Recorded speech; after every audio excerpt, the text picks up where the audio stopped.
이틀 동안 미국 북동부 지역에 150cm의 기록적인 폭설이 쏟아졌습니다. 이 지역에는 비상사태까지 선포가 되었는데요. 그러다 미국의 한 기상학자는 우연히 한국에서도 117년 만에 기록적인 폭설이 내렸었다는 소식을 접하게 됩니다. 하지만 미국과는 다르게 행동하는 한국인들을 보고 말을 잇지 못하고 있습니다. 대체 한국인들은 무슨 행동을 했었던 것일까요? 오늘의 사연 시작합니다. 안녕하세요. 저는 오리엘 프로스트라고 해요. 저는 북미기후연구소에서 기상학자이자 기후변화 연구소장을 맡고 있어요.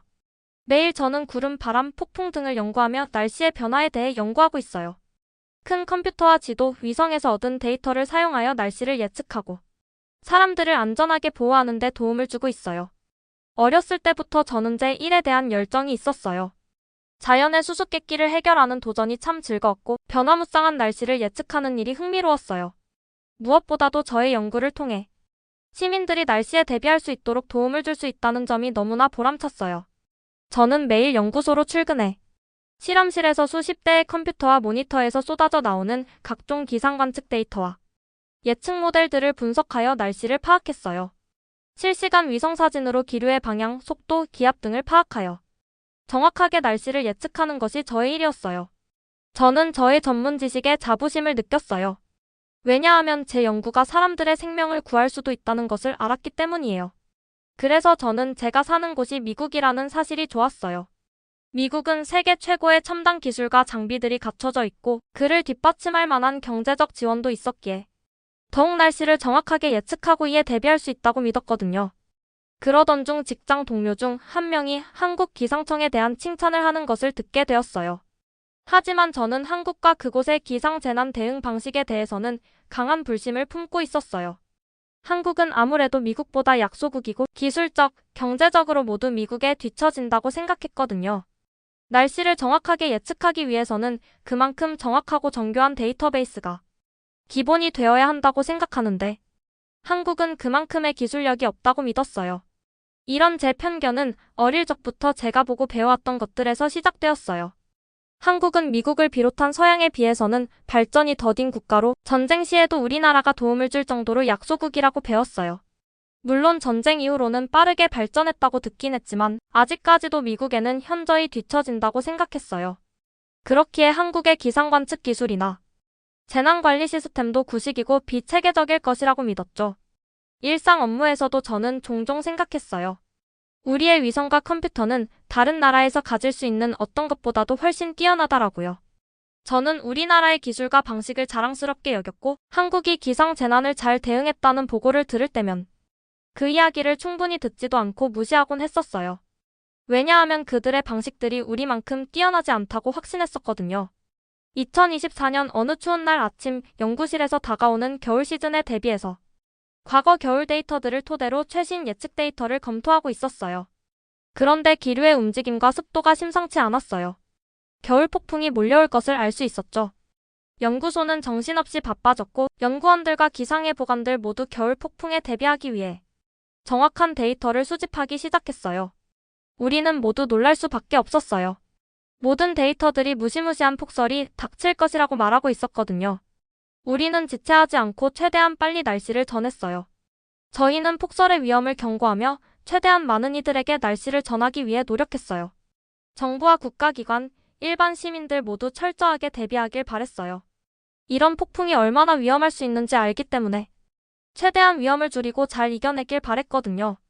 기상경보를 발령되고 큰 피해가 예측되는 지역에는 비상사태까지 선포되었어요. 예측대로 2024년 12월 미국 북동부에 폭설이 강타했어요. 뉴욕과 펜실베이니아 등 주요 도시에서 150cm가 넘는 눈이 순식간에 내려 도로와 항공, 지하철 등 모든 교통수단이 마비되었어요. 곳곳에서는 정전도 발생하여 생활을 마비시켰어요. 마치 자연의 분노가 도심을 휩쓴 듯했죠. 차들은 깊은 눈에 빠져 움직이지 못했고 사람들은 걸어 다닐 수 없을 지경이었어요. 눈보라에 휩쓸린 도시에서는 구조 요청이 쏟아졌지만 응급구조팀이 분주하게 움직이려 해도 폭설을 헤쳐나가기는 쉽지 않았어요. 긴박한 상황이 계속되며 교통사고와 구조 요청이 연이어 발생했지만 빠른 대처가 불가능했어요. 혼란이 계속되자 충돌과 다툼들이 발생하게 되었고 결국 시민들의 불안과 분열로 이어지며 미국은 단기적인 공황 상태에 빠져버렸어요. 미국 정부와 현장 전문가들은 사전 준비가 미흡하다는 비판을 받았고 혼란에 빠진 도시의 모습을 보며 복구에 힘을 쏟았어요. 평온했던 일상으로 돌아오기까지 오랜 시일이 걸렸어요. 저는 그 과정을 지켜보며 너무나 혼란스러웠어요. 데이터를 통해 정확한 날씨를 예측했음에도 걷잡을 수 없는 혼돈에 빠진 도시를 보며 기상학자로서 어떻게 하면 이 같은 어려움을 극복할 수 있을지 고민에 빠졌거든요. 언론에서 미국은 이 정도 폭설 상황에서 제대로 대처할 수 없는 것인가? 라는 우려를 내비쳤고 시민들도 동요되고 있었어요. 그러다 우연히 한국에서도 기록적인 폭설이 발생했다는 소식을 접하게 되었어요. 한국은 117년 만에 경험하는 강력한 폭설에도 불구하고 시민들의 공동체 정신과 정부의 첨단 재난 대응 시스템 덕분에 질서정연하게 상황을 관리해 나갔다는 언론 보도였어요. 저는 그동안 한국은 뒤처진 기상 시스템을 가지고 있는 나라라는 편견을 가지고 있었기에 이 같은 소식을 믿을 수 없었어요. 그래서 저는 직접 확인해 보고자 백방으로 한국 전문가들과 접촉해 보았어요. 그러던 어느 날 뜻밖의 초대를 받았어요. 기상관측 분야에서 존경받는 한국 기상학자 박지훈 선생님께서 저의 동향을 눈치채시고 보내주신 이메일이었어요. 선생님께서는 저를 서울에서 열리는 국제기상회의에 초대해 주셨어요. 저는 바로 한국행을 결심했죠. 출국일은 금세 다가왔어요. 비행기에 오르면서 창밖을 바라보며 앞으로 어떤 일들이 기다리고 있을지 생각했어요. 새로운 것을 배울 생각에 가슴이 설렜지만 동시에 조금은 긴장도 되었어요. 한국이 정말로 제가 상상했던 것만큼 다를지 아니면 제 오래된 생각이 맞는지 궁금했어요. 비행 시간은 길게 느껴졌고 한국과 가까워질수록 기대감으로 가득 찼어요. 창가에 앉아 구름이 흘러가는 모습을 바라보며 마치 현대적인 도시 서울의 모습을 제 머릿속에 그려보았어요. 드디어 비행기가 착륙하자 저는 호기심과 남아있는 회의감이 섞인 채로 비행기에서 내렸어요.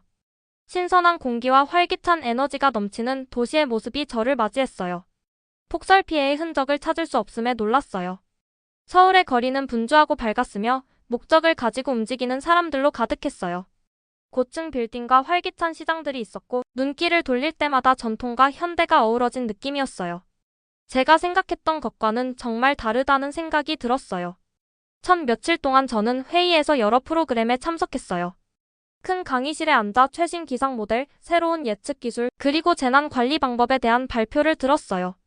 발표자들은 자신의 연구를 명확한 예시와 함께 설명해 주셨고 많은 분들이 간단한 도표와 시각 자료를 사용하셔서 기상 전문가인 저도 신선하게 느낄 정도였어요. 그날 늦게 박지훈 선생님께서 다정한 미소를 지으며 다가오셨어요. 선생님께서는 오리엘, 오늘 아주 중요한 것을 보여드리고 싶어요. 함께 가시겠어요? 라고 물어보셨어요.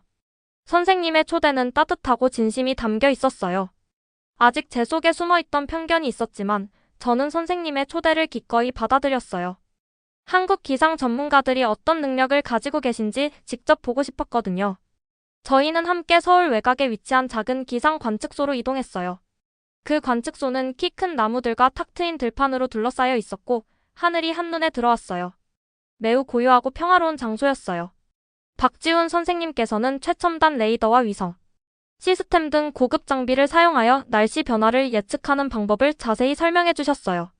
큰 화면에서 데이터를 모니터링하며 이 정보를 바탕으로 폭설과 폭우에 대비하는 방법을 이야기해 주셨죠. 화면에 데이터가 불빛처럼 켜지는 모습을 보면서 저는 감탄이 일었어요. 첨단 기술과 시스템이 체계적으로 갖춰져 있었고 팀은 조직적이며 효율적으로 움직였어요. 선생님의 설명을 주의 깊게 들으며 팀이 어떻게 협력하는지를 관찰했어요. 그들이 계획을 세우고 업무를 수행하는 방식은 제가 상상했던 구식 정보와는 전혀 달랐어요. 그러나 인상적인 기술과 팀의 협력에도 불구하고 저의 옛 의심의 목소리는 여전히 제 마음속에 속삭였어요. 한국이 이렇게나 발전했다고? 라는 생각이 머릿속을 맴돌았어요. 하지만 점차 저는 제가 그동안 잘못된 편견에 갇혀 있었다는 사실을 조금씩 깨닫기 시작했어요. 저녁에 호텔로 돌아와서 여러 감정이 뒤섞인 제 마음속을 정리했어요. 한국에 대한 호기심이 생겼고 이곳에서 새로운 무언가를 발견할 것이라는 확신이 생겼어요. 제 오래된 편견과 선입견을 버리고 열린 마음으로 배우며 나아가자고 다짐했어요. 다음날 아침 저는 박지훈 선생님과 한국 기상학자 팀과 함께 도시 근처의 현대적인 기상 관측소를 탐방하게 되었어요. 저는 설레면서도 약간 긴장되었지만 더 많이 배우고자 하는 결심을 굳게 했어요. 관측소에 도착했을 때 저는 놀라움에 눈이 휘둥그레졌어요. 건물은 현대적이고 생기 넘쳤으며 큰 유리창으로 밝은 아침 햇빛이 쏟아져 들어왔어요. 내부에서는 다채로운 지도와 기상 패턴의 실시간 이미지가 표시된 여러 화면을 보았어요. 선생님께서는 다가오는 겨울을 대비해 한국에서 겨울 폭풍과 눈보라를 예측하는데 사용하는 기계들을 소개해주겠다고 하셨어요. 저는 호기심이 생겼어요. 항상 미국의 기술과 기계를 믿어왔었는데 여기 한국에서는 어떤 기계를 사용하고 있는지 직접 볼 수 있다는 생각에 두근거렸어요. 첫 번째로 방문한 곳은 거대한 디지털 지도가 가득한 공간이었어요. 이 지도는 전국의 기상 변화를 실시간으로 보여주었어요. 선생님께서 지도의 작동 원리를 설명해 주시면서 어두운 구름이 형성되는 지점을 가리키며 이것이 저희의 레이더가 작동하는 모습이에요. 비방울과 눈송이가 얼마나 빨리 움직이는지를 보여주고 지도에 있는 색깔들이 폭풍의 속도와 방향을 알려준답니다. 라고 말씀하셨어요. 과거에도 비슷한 도구들을 사용해 본 적은 있었지만 이렇게 명확하고 체계적인 방식은 처음이었어요. 한국의 시스템은 첨단 기술과 초보자도 쉽게 이해할 수 있는 간단하고 명확한 디스플레이가 결합되어 있었어요. 그 후 저희는 또 다른 공간으로 이동했는데 그곳은 마치 컴퓨터 관제센터처럼 보였어요. 그 방에서는 과학자들이 컴퓨터 주변에 모여 기상 패턴에 대해 토론하고 있었어요. 그들은 수치 기상 예측 모델이라고 부르는 것을 사용했어요. 한 전문가께서 저희는 수학과 컴퓨터 모델을 활용해 대기를 시뮬레이션해요. 이를 통해 며칠 앞의 날씨도 예측할 수 있답니다. 라고 설명해 주셨어요. 복잡한 개념들을 이렇게 간단 명료하게 보여주는 모습에 감탄을 금치 못했어요. 전문가께서 폭설을 몰고 오는 겨울 폭풍의 시뮬레이션을 보여주셨고 저는 컴퓨터가 무거운 눈의 경로를 예측하는 모습을 지켜보았어요. 마치 자연이 주인공인 영화를 보는 듯한 느낌이었어요. 마지막으로 야외로 나가 스마트 눈 제거 시스템의 작동 모습을 보게 되었어요. 특별한 기계들이 스스로 움직이는 모습을 지켜보았어요. 이 기계들은 중앙 컴퓨터와 연결되어 있어 정확히 어디로 가야 할지를 알고 있었어요.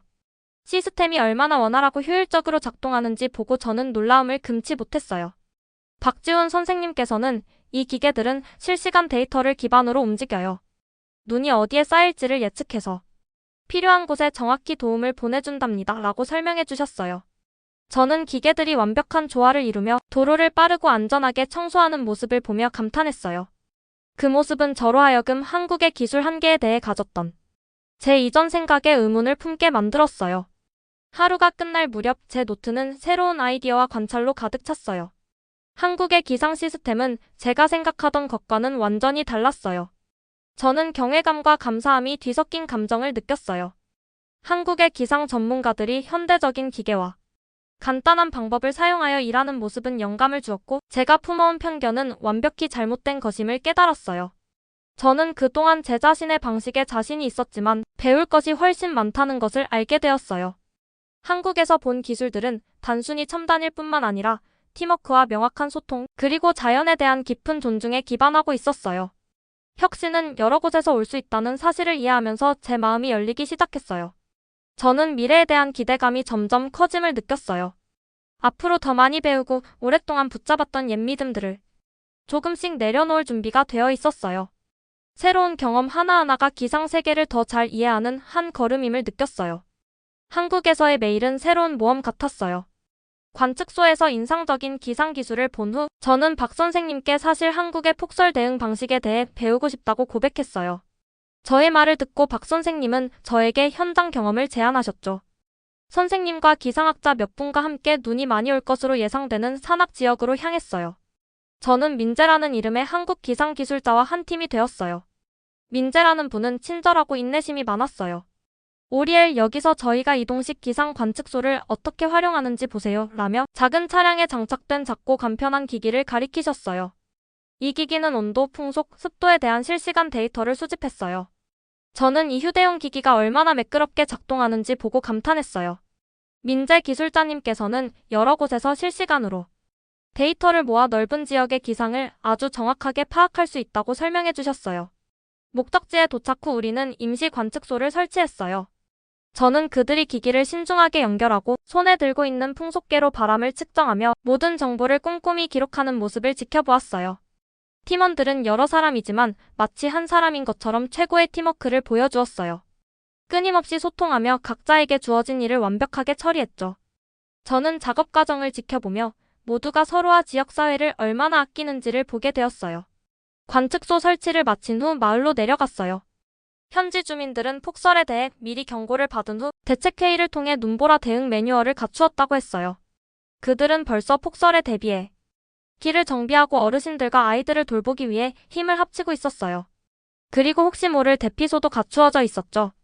그들의 모습에서 서로에 대한 깊은 애정과 강한 공동체 의식이 느껴졌어요. 저는 좁은 골목길에서 눈을 치우는 계시는 분들과 합류했어요. 그 팀워크는 정말 마음을 따뜻하게 해주었어요.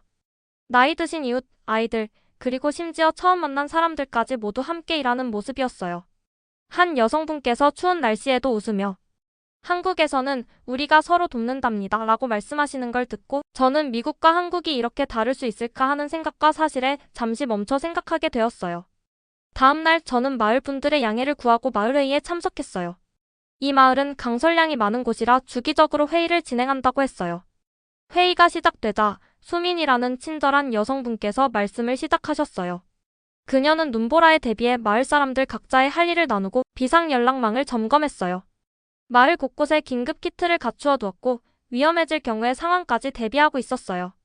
저는 이분들이 단순히 폭풍에 잘 대비한 것뿐만 아니라 서로에 대한 깊은 애정과 강한 공동체 의식을 갖고 있다는 것을 깨달았어요.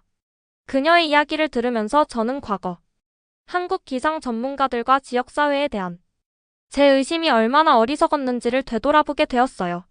단순히 현대적인 기술만 사용하는 것이 아니라 팀워크와 상호 존중, 그리고 서로 도우려는 마음이 중요하다는 진실을 알게 되었어요. 회의가 끝난 후 저는 지역 기상학자 이 선생님과 대화할 기회가 생겼어요.